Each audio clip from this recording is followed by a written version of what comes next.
बच्चों, खाने के साथ ऐसे नहीं खेलते। अपने खाने का हमेशा आदर करना चाहिए। अगर खाने का आदर नहीं किया तो क्या होगा? खाना हम पर नाराज थोड़ी हो जाएगा। ऐसी बात नहीं है। हमें खाने का आदर करना चाहिए क्योंकि उससे हमें ऊर्जा मिलती है जिससे हम रोज काम करते हैं।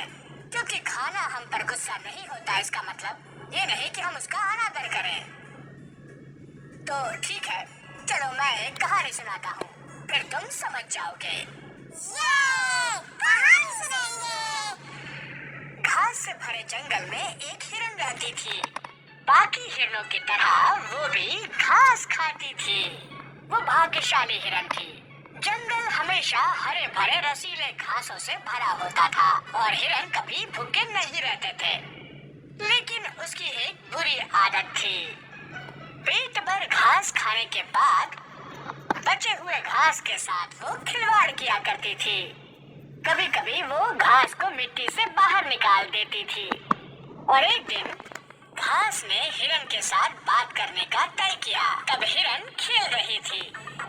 हिरन, घास से खिलवाड़ करना बंद करो। हाँ? ये कौन बोला? मैं हूँ घास। मुझे पहचाना नहीं तुमने? लेकिन तुम कैसे बात कर सकते हो? जरूरत के वक्त पे मैं बोलता भी हूँ। तुम सच में बहुत खुरापाती हो। मैंने तुम्हें खाने से कभी नहीं रोका। जितना चाहे उतना खाओ, लेकिन तुम मुझे बर्बाद क्यों करती हो? क्या? ये तुम कैसी बातें कर रहे हो? खुरापात करना बंद कर दो। मैं तो वही करूंगी जो मुझे करना पसंद है। और एक दिन जब हिरन घास के साथ खिलवाड़ कर रही थी, तभी वहां पर एक शेरनी अचानक से आ जाती है।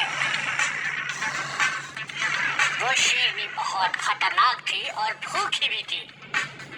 जब हिरन ने उसे दूर से देखा तो डर के मारे उसके पैर कांपने लगे।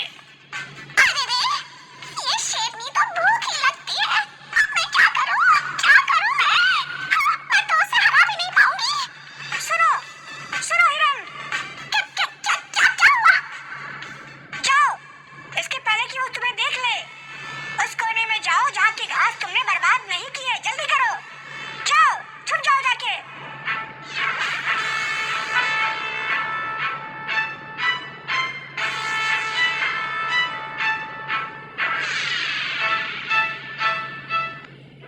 बच गई। थैंक यू घास, तुमने मेरी जान बचाई। तुम सही थे। मैं शरारत नहीं करूंगी और तुम्हारा आदर करूंगी।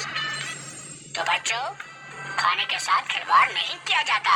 खाने का हमेशा आदर किया जाता है। ये तुम्हें जिंदगी देता है।